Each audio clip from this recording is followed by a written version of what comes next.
Hello and welcome to Mind Shifters Radio. I'm Tim Hayes. I'm your host for the first hour, and today is Friday, September 3rd, 2021. As always, we're grateful to everyone who's joining us here today, whether you're listening live or through the archives, as we spend another couple of hours teaching and supporting people in using some of the most powerful, effective, efficient, and accessible tools I've ever encountered. These tools are available absolutely free at whyagain.org. If you go to that website and click on the Start Here link in the upper left-hand corner of most pages, it'll take you to a page where you can download and read Chapter 24 of Dr. Michael Ryce's book. That book is titled, Why Is This Happening to Me Again? And that chapter of the book contains a narrative description of the primary tool in this work. That tool is called the Reality Management Worksheet, sometimes called the Reality Management Wake-Up Sheet. And it's a tool I've been using to great effect for over 17 years to improve the quality of my life and most of my relationships, and used it to turn any negative emotional experience into part of the infallible guidance system that every one of us has been given. You can also download the actual tool itself. It's a simple PDF file. You can get access to it absolutely free. Click the link, print it off, download it and print it off and use it as often as you'd like. You can also download a whole host of audio files of shows just like this one where people have been stepped through that process, or called in with powerful testimonials about the work. And you can also go to your app store and type in the 3 words Heartland Aramaic Forgiveness and get access to a completely free and private app that contains the Reality Management Worksheet, an abbreviated version of that worksheet process, and a copy of the Dragon Klingon game, which is a wonderful way to introduce these tools to even younger audiences.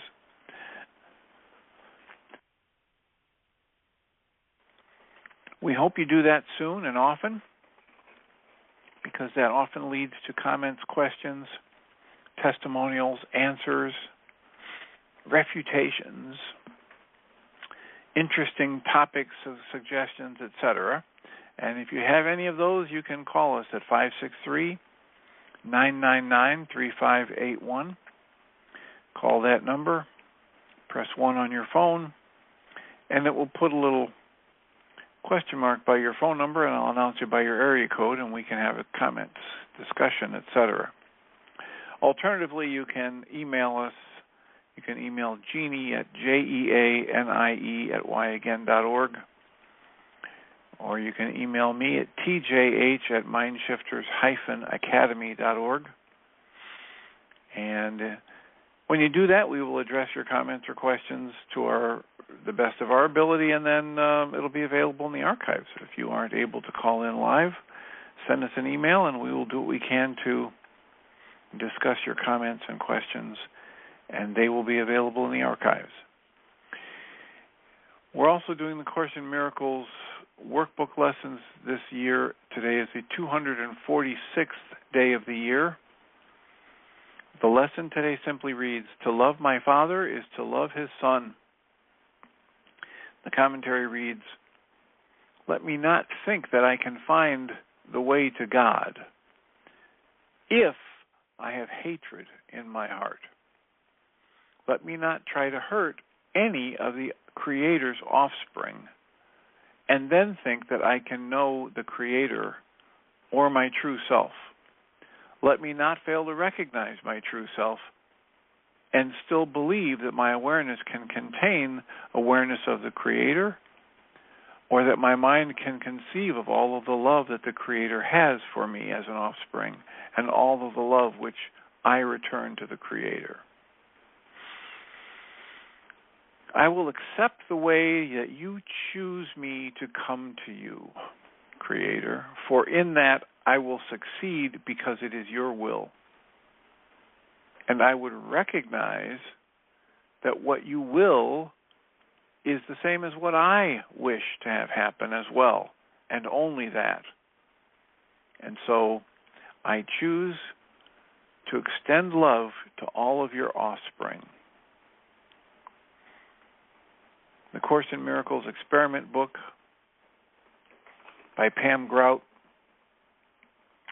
That lesson 246 is titled, Why the F Word and I Roll Deep. She quotes Mahatma Gandhi as saying, "No man could look upon another as his enemy unless he first became his own enemy." Pam writes, "Most of us think forgiveness is an act we're forced to perform when horrific jerks do us wrong. Forgiveness is realizing that no one has the power to do me wrong. To believe someone or something outside of myself can hurt me is what started all the problems in the first place, and it negates the truth of who I am.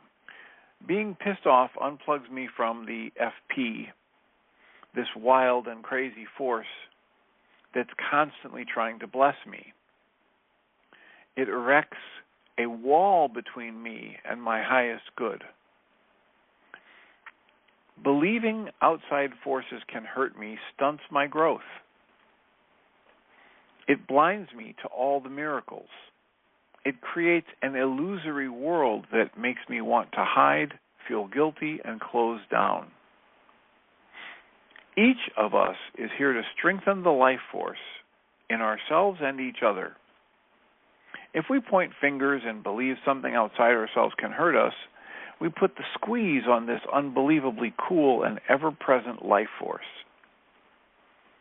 Lesson 246 reminds me of the real reason I want to forgive, because I want to be happy.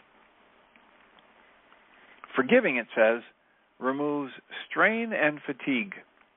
It takes away fear, guilt, and pain. It makes me invulnerable. But I really like forgiveness because it brings me joy. So, that's our Course in Miracles workbook lesson for today, and the Course in Miracles experiment commentary from Pam Grout. And as usual, we've got about 50 minutes left to have a conversation or to entertain your comments or questions or talk about any topic you might want to suggest related to this work or anything you might have heard in the last 10 plus years of Mind Shifters Radio, or if you've been fortunate enough to participate in a Mind Shifter support group. We had one again last night, and we listened to some vintage Guy Finley. We listened to the CD number 4 from his series of talks titled 7 Steps to Oneness. And it's vintage Guy Finley because he tells stories. And in that one-hour talk, he told 3 separate stories that were all woven together to try to communicate the core of what is essentially the core of every one of his talks, which is the same as what we teach here and observe for ourselves daily with the Reality Management Worksheet and Michael Ryce's other tools, and that is that the truth of who you are, your higher being, your access to the insight, intuition, some people call it the Holy Spirit, some people call it your unconscious, some people call it your higher self. But the truth of that, when we are living from that, we don't create the pain and the fear and the sadness and the hurt, the guilt and the shame and the upset and the low self-esteem and the self-hatred. And so whenever we have any of those negative emotions active in us, we could learn, and this is part of what we teach here in this work, to identify that as an alarm system that's most well used to help me understand that my thoughts are in error. There's something about what I'm choosing to focus on and the interpretation I'm placing on those things I'm focusing on, those thoughts, those bits of the totality of life. There's something about it that's creating the upset, and if I wake up and realize I've never experienced an emotion that I didn't personally create, then I can start actively working to dismantle the emotions I experience that I don't find pleasurable. As I do that, I step into a level of perception that allows me a much more accurate picture of what's going on in the world around me and inside myself.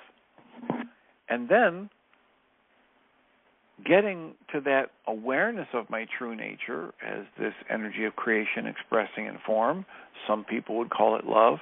When I'm consciously aware of that, then what I choose to do can only be a reflection of that loving energy, of that creative energy expressing in form. And it can only lead to better and more productive experiences in my life. So, we're here to help support that. We're here to help support you in figuring out how to do that more actively and productively and efficiently in every moment and every kind of a circumstance.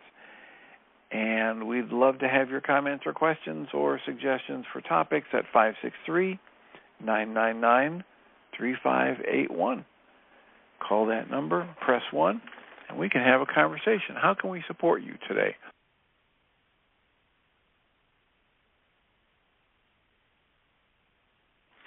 What would be a productive way to spend some time today? I come into these shows hoping people will have a question or a comment, hoping that someone will suggest a topic, but prepared to talk for the full hour if need be, and holding out the hope that that's somehow useful to people. Sometimes it seems like I'm prattling on, but what I've been doing lately with my time between patient sessions and internet show and support groups is exploring some books. One of them is A Fight to Be, which is a book written by a psychologist who has had the experience of being locked up and told he was insane and forced medication and actually given what they used to call insulin shock treatments, where they would literally induce traumatic experiences in the body by overdosing with insulin, and then revive the person and hope their brain was functioning differently in some kind of a bizarre pseudo-scientific methodology that said that's somehow going to help somebody to bring them to near death and shock their brain with insulin, shock their system with insulin, and it will make them more sane.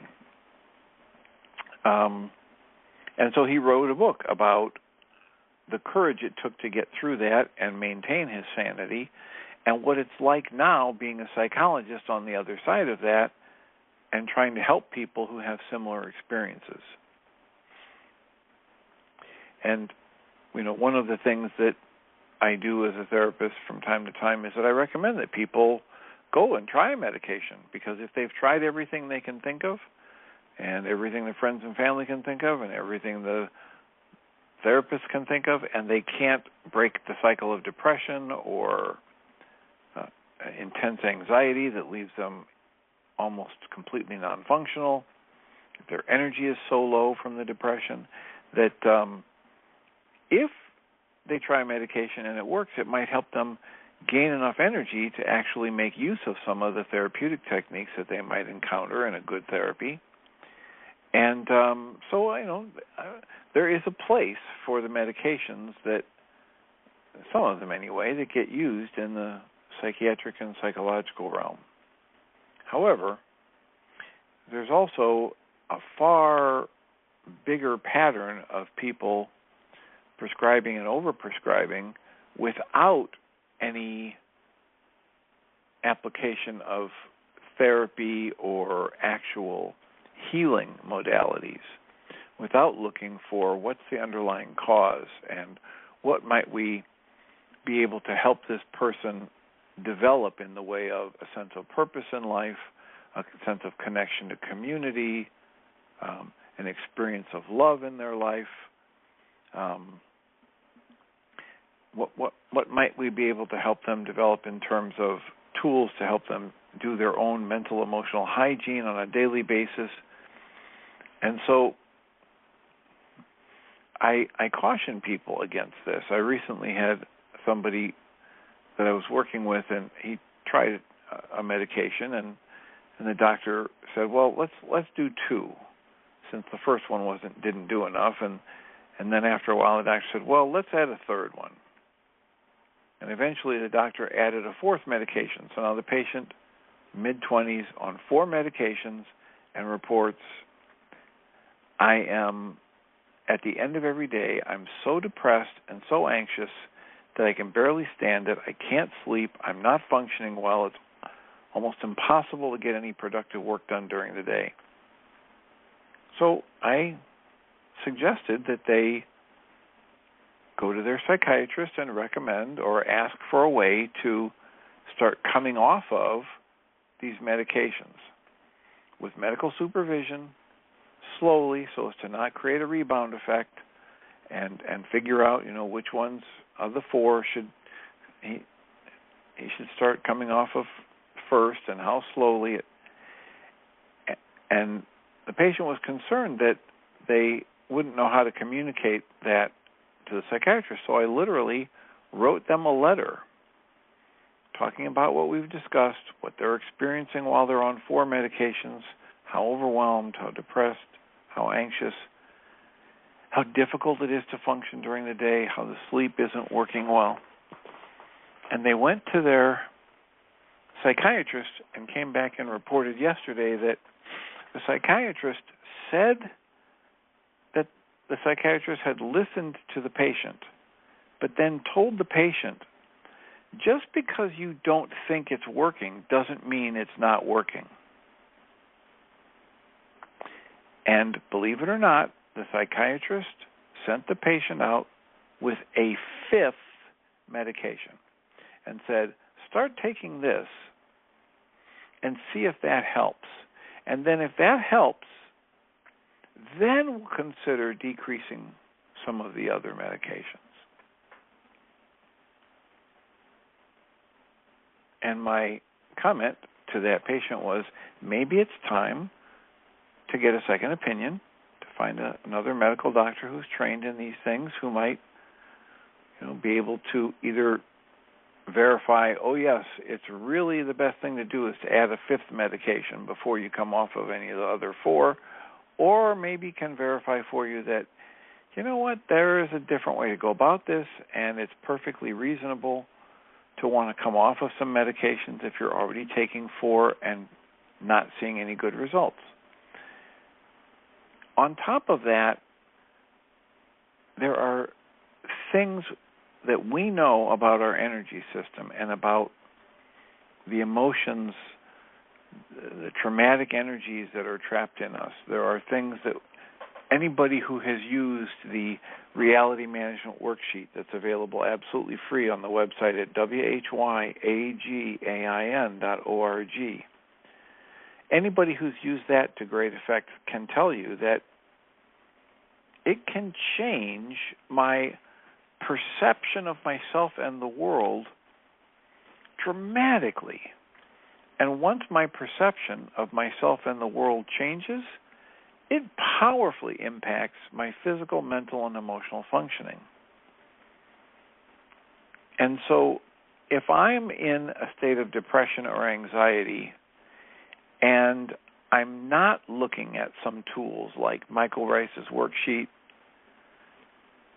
the Guy Finley lectures and his tools, Byron Katie's worksheet, the Sedona release method, the Ho'oponopono, the Bradley Nelson's emotion code book, if I'm not looking at some of these things, I'm not likely to get improvement no matter how many medications I take. We are an energy system. We as human beings are carrying around this energy system. It seems like a physical body, and yet it's all energy. And there are so many different good ways to look at that and to observe for yourself that your body's constantly changing. I mean, look at pictures of yourself from 30 years ago. Look at pictures of yourself if you're in your 20s. Look at pictures of yourself when you were in your single digits. This body that you're in is a flexible, moldable energy system. It's constantly changing. People like Bruce Lipton and Candace Pert talk to us about how the energy that they call chemistry, the energy that they call the genetics and your chromosomes and your genes, and the energy packets that they label these different things are constantly being influenced by the state of mind that each of us adopt. And the energy of the thoughts that we think impacts how our genetics express themselves. This is an entire new field of medicine in the past 30 years that says epigenetics is the name for it. That which is above the genetics, that which activates, turns on or off our genetics. They used to believe that our genetics, simply we were born with them, and that was written in stone, and my genetics, when I got certain chromosomes from mom and certain chromosomes from dad, they were going to create these genes, and they were going to express in certain ways, and that when they turn on, they tell my body to create certain proteins, and when they turn off, they tell my body not to create certain proteins. So from birth, when the sperm and the egg, or in conception, when the sperm and the egg get together, it's all set. I'm going to be this tall. I'm going to lose my hair at this age. I'm going to have this genetic problem. I'm going to have, at this age, I'm going to get cancer, etc. That's what they used to believe. And people like Bruce Lipton came to start to study the cell under electron microscopes and realized, you know what? That isn't the truth of it. That there are receptor sites on the membrane of the cell that help the cell read and interpret the energies in the environment, physical, mental, and emotional, and those signals tell the cell how to function and either turn the genetics on or off. And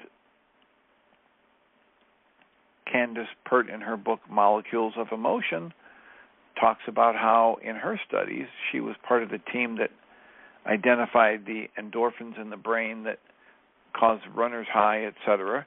And then she went on to discover the receptor sites for neuropeptides, which are the energy packets that they call chemicals that communicate to the body when I'm feeling various emotions. And it isn't, there isn't a way to separate out the mind energy that I choose and focus on and the impact on my body, because it's all just energy, and all energy is in motion, and all energy affects all the other energies that they interact with at some level. So if we think enough, if we pour enough of our mind energy into a pattern of thoughts that's associated with anger, long enough, we begin to feel the physical manifestations of the anger. We begin to feel the muscle tension, the constriction in blood flow, the either shallow breathing or holding the breath. We begin to experience the physical manifestations that go along with the energies that come from these things we call neuropeptides that flow through the bloodstream and tell the cells in my body how to act when Tim is thinking thoughts of anger. When I do that long enough, I create an environmental factor that is directly influencing how my genetics function, how they express themselves for good or not so good. And this is one of the critical things that before people like Candace Pert and Bruce Lipton and other researchers, before they did this work, the Western science, Western medical science, had no idea that this was actually the way things worked. So it's relatively new knowledge in medical science, and what that means is we have medical doctors who are out and they're practicing in the world, and they have no idea of this because they weren't trained by doctors who had been taught that in medical school. And those are the ones who are in medical school. They're now teaching other medical. So it's going to have to be, unfortunately, maybe another couple generations before this new absolute knowledge of the way our system works gets taught in medical schools.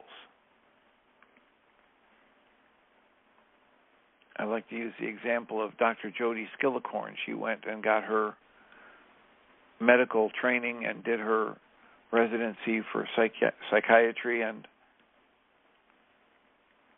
she was thrilled to be out and have her license, and she was out there practicing, and she had her prescription pad, and she'd been taught that you interview people and you find out their list of symptoms, and then you pick the proper medication and you send them on their way, and they come back and you talk to them about how the meds are working or not working, and either add another medication or increase or decrease the medication, and that's how you do psychiatry. And then she got out of medical school, and somebody gave her the book Anatomy of an Epidemic by Robert Whitaker. And she told me, I interviewed her, and she told me she was shocked to read the solid research that's there about how ineffective most of these medications are and how many complicating effects they create for people, and how eventually the longer people take these medications, the more it impairs their cognitive functioning.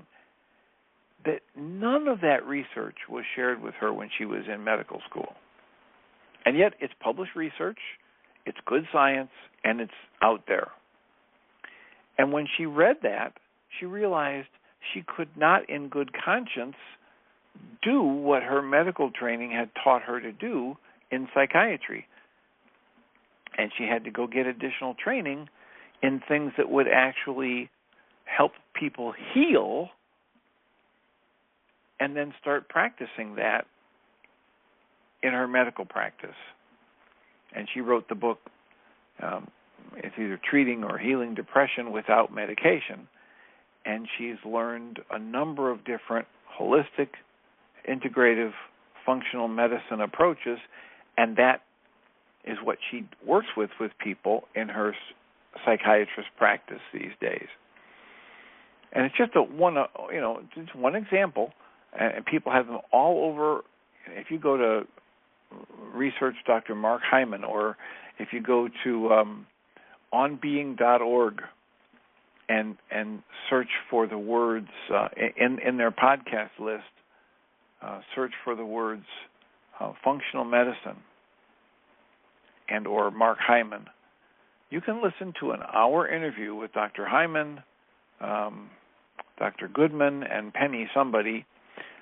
And each of these three people had medical problems that were so intense that the conventional allopathic medical model ran out of anything to even try to help them. There was nothing, and they were told, nothing we can do for you. And two of these people are medical doctors, so they're in the group. They're in the in crowd. They should have access to the most recent and the most effective and efficient stuff. And yet they were told there's nothing we can do. And those two doctors and that philanthropist woman found a way to get healing initiated in their life and then create their own clinics. And there's an interview with Krista Tippett interviewing these three people that's highly educational and can help you understand why we promote things like the Reality Management Worksheet and the EFT tapping and what Michael calls still point breathing, and the targeted journaling that Michael calls the mind shifter tool. We promote this even when people are talking about physical aches and pains, because the body is an energy system, and the mind and the body are not in any way separate.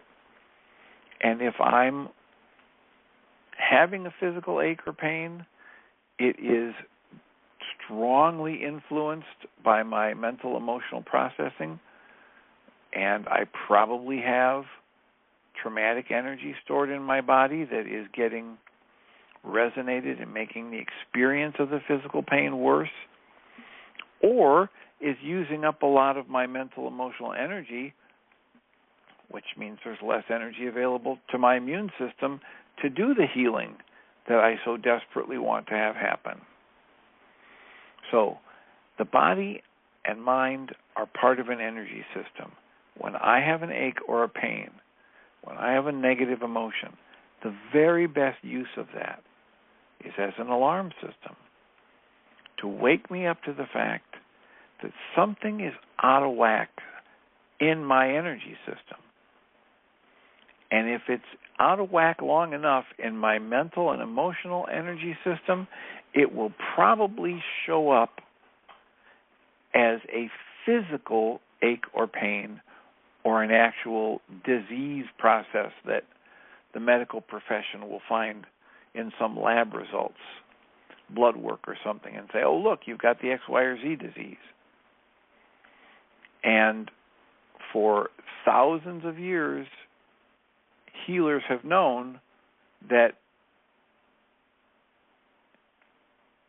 aches and pains physically are related to mental, emotional imbalances in the energy system, whether it's through the acupuncture meridians, acupressure meridians, or the way these energies innervate the different organs.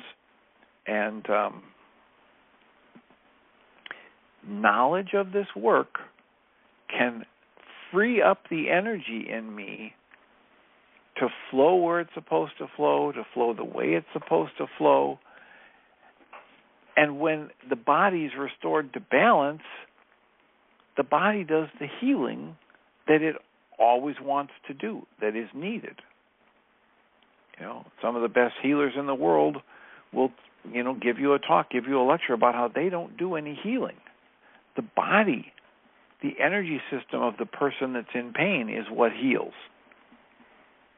And all the true healers are doing is facilitating the energy flow, whether it's mental or emotional energy flow or the physical energy alignment of the spine, etc., or supplying the nutrients, which are basically just energy packets that the body needs to function in a certain way.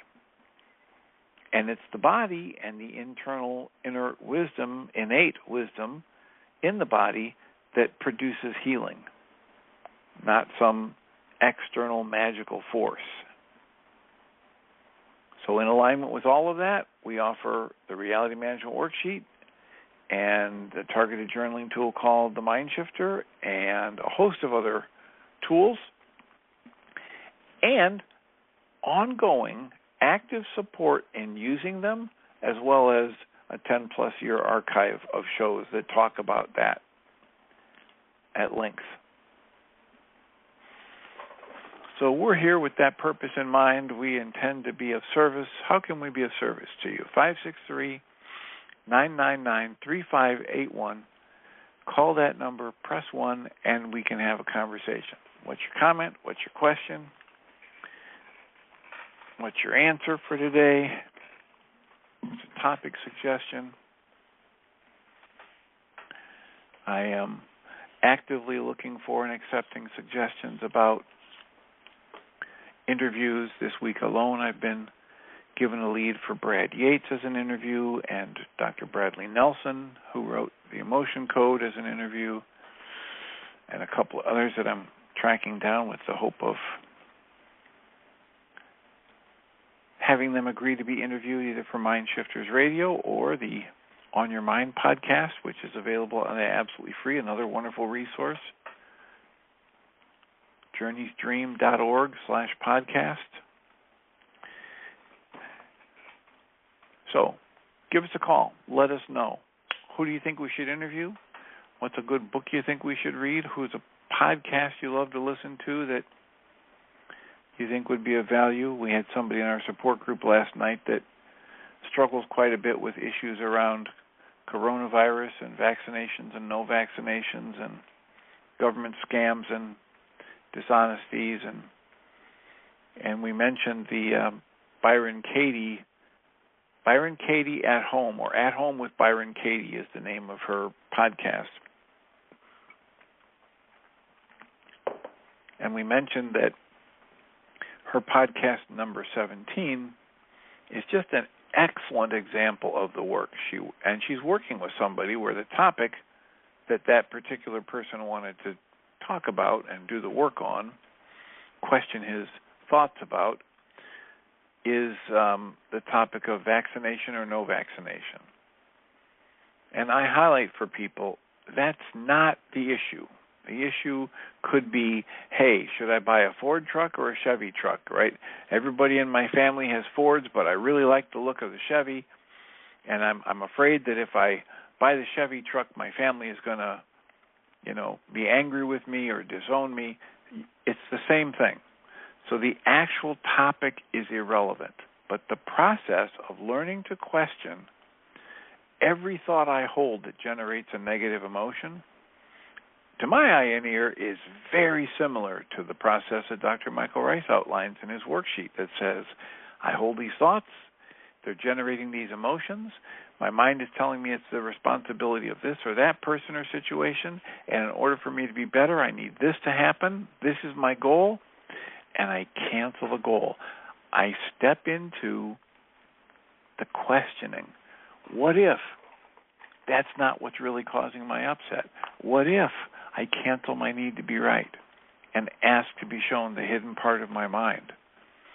What can I learn about my own internal dynamics, which are the only things that will ever cause my emotions?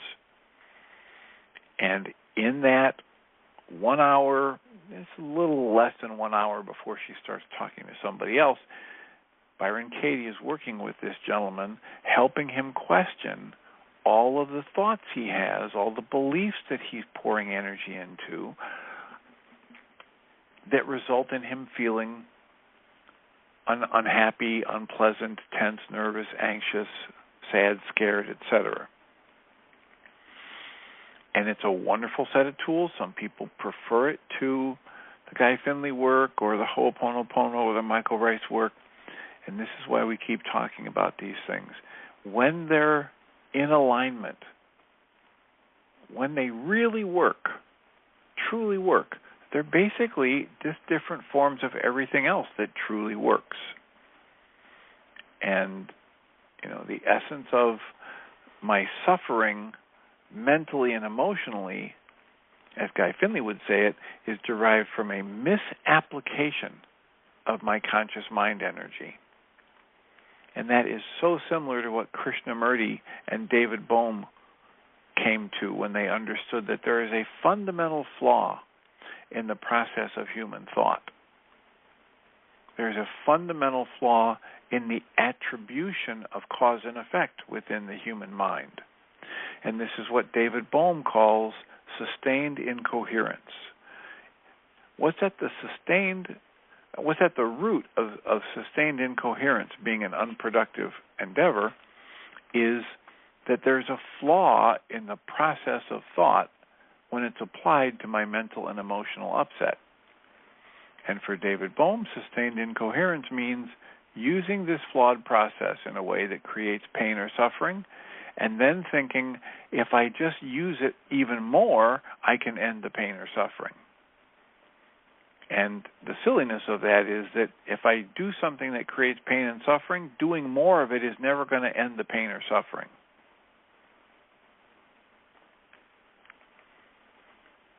So, Byron Katie, or At Home with Byron Katie, is the podcast. Her number 17 is a powerful example. I haven't listened to any of the others. There are probably several others there that where the topic may be less triggering than the topic of, vaccination or no vaccination. But there are now 18 episodes that are listed, and so take your pick. I'm sure if it's Byron Katie in person discussing it with someone, it's probably a very good example of the work.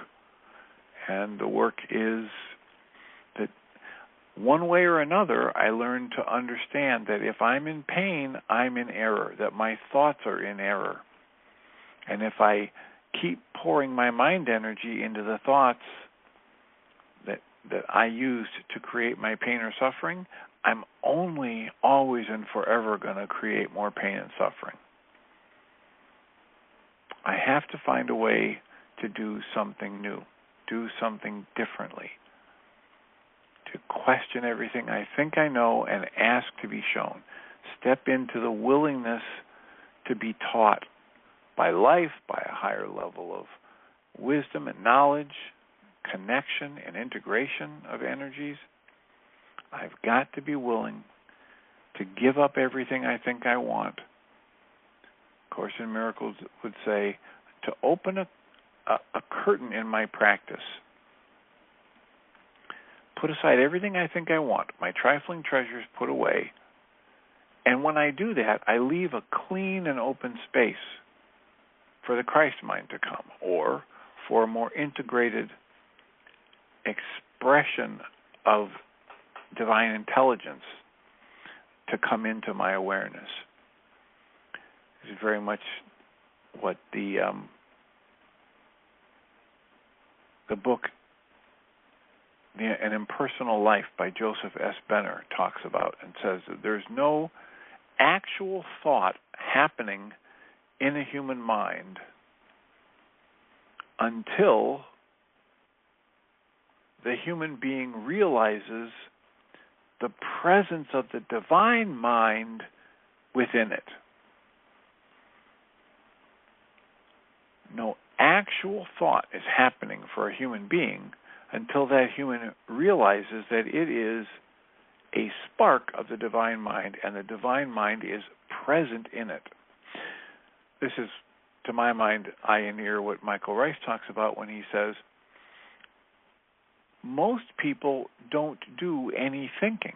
They're just constantly having past content resonated into activity through the law of resonance. His tongue-in-cheek way of saying it is, if most people said what they thought, they'd be speechless because they don't do any unique thinking. Most people don't actually use their spiritual faculty of true perception and will, and they're just constantly having past content resonated, and they have been taught to believe that's the same as thinking, when in actuality it's a mechanical level of consciousness, in Guy Finley's words. It's just what gets resonated by life experience or the way I interpret life experience.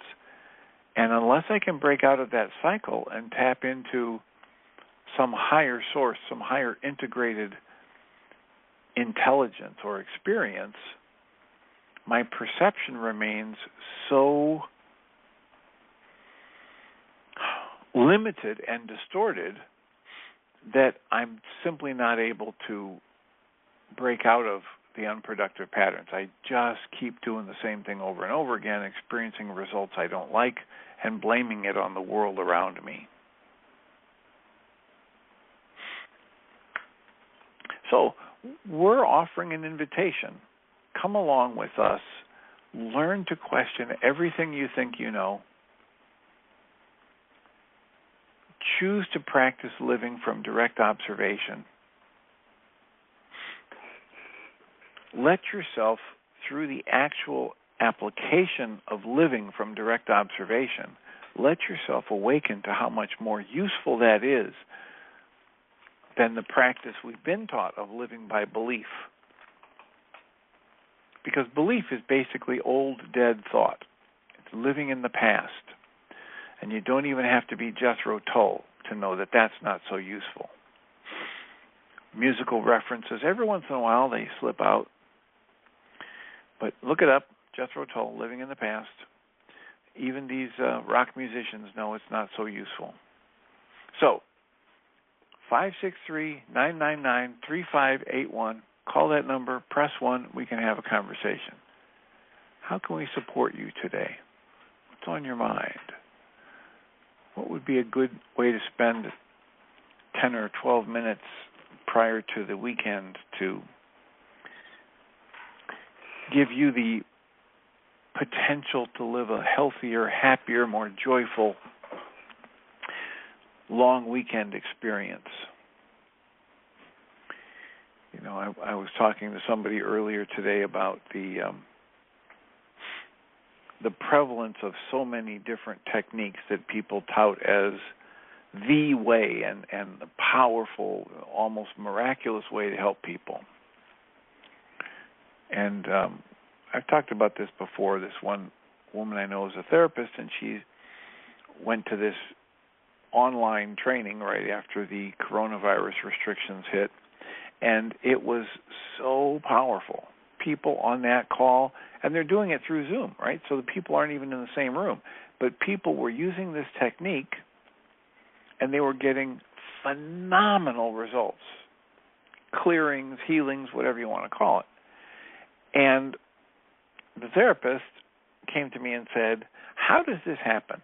So many times I go to these trainings, and I see it work so well. I see these people that get these phenomenal results, and then I go home in my own practice, and I get some good results, but then, lots of mediocre and not so useful results.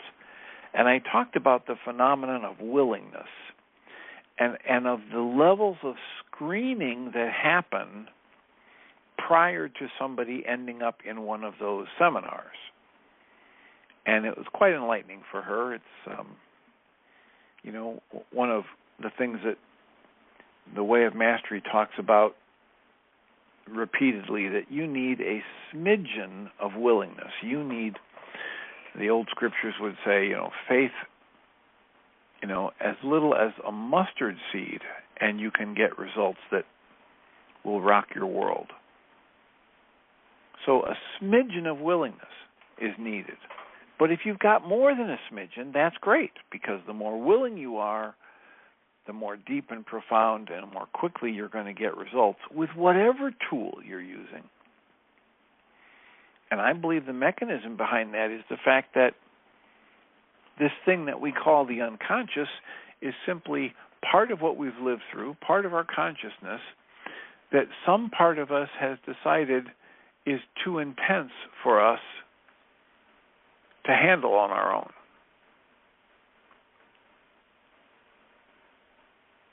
And that means whenever it comes close to the surface or has enough energy added to it that it might become conscious, some part of me says, Tim, do not look at this. Tim, you can't handle this memory. You can't handle living and being consciously aware of this experience.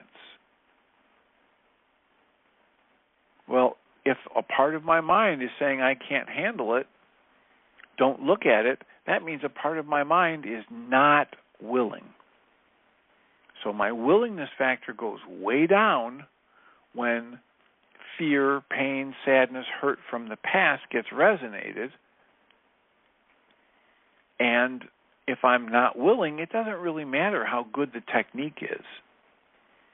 Now, this is different than my believing the technique will work, because there are a lot of people that say, hey, this is a powerful technique, and it works even if people don't believe in it. One of those is EFT tapping. There are lots and lots of people who don't believe in it, but, they've, reached the desperation point where someone will, they'll be at a seminar or somebody will say, hey, turn on Brad Yates on YouTube and tap along with him. And even though they don't really believe in it, it sounds really hokey, they can get results. So the willingness I'm talking about is not the same as belief. The willingness I'm talking about is a willingness to see what I'm hiding from myself. It's a willingness to be uncomfortable as I look with openness at whatever bubbles up when I try the technique, whatever the technique is, whether it's the Reality Management Worksheet or brain spotting or the emotion codes or Byron Katie's work. My willingness to see what I've been hiding from myself is a prerequisite to, full healing. And to whatever degree I'm not willing, my mind will be able to shut down and block out any good effects that might be coming my way based on any technique. I think one of the ways they talk about it in the Way of Mastery Q&A is they say, listen, free will cannot be usurped. Your Creator gave you this energy system and this awareness, this ability to be aware. And your Creator gave you this awareness, that's the best word I can come up with it, and this intelligence, and free will. And it can't be taken from you by anyone or anything. So if you are not willing to see and feel and hear and experience so that you can sort out and move through any past trauma or any false belief, there is not a force in the universe that we know of that can force you to look at it. And if you're not willing to look at it, you can't see what's happening. You can't, as Course in Miracles would say, you can't dissolve the effects of your errors in thought because you're not willing to look at them. But as soon as I become willing to look at my errors in thought, and as soon as I see all the way through to the original error in thought, all of the negative effects of that thought are dissolved. So we're encouraging people to understand that willingness to apply the tools, and whichever tool fits your style and personality, and willingness to apply it soon and often to make the mental emotional hygiene, the working with your mental and emotional processes, every bit as common as you work with your physical processes. So you take a bath, you wash your hands, you wash the food you have before you eat it. That's that physical hygiene. If you can step into a willingness to use that level of energy and whatever tools fit your style and personality for your mental and emotional hygiene on a daily basis, your life will get better in ways you could not imagine prior to doing work like that. And that's what we're here to support with a specific set of tools, including the Reality Management Worksheet, the Mind Goal Management Sheet, the 3 Early Memories of Conflict, the Codependence to Interdependence Worksheet, the Mind Shifter Targeted Journaling Tool, the Getting the Stress You Need, which is the Mind Goal Management Sheet,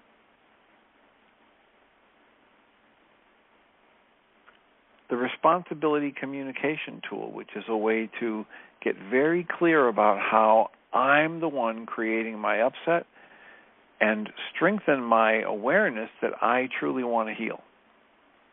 That the whole purpose of that tool is for me to heal my negative emotions.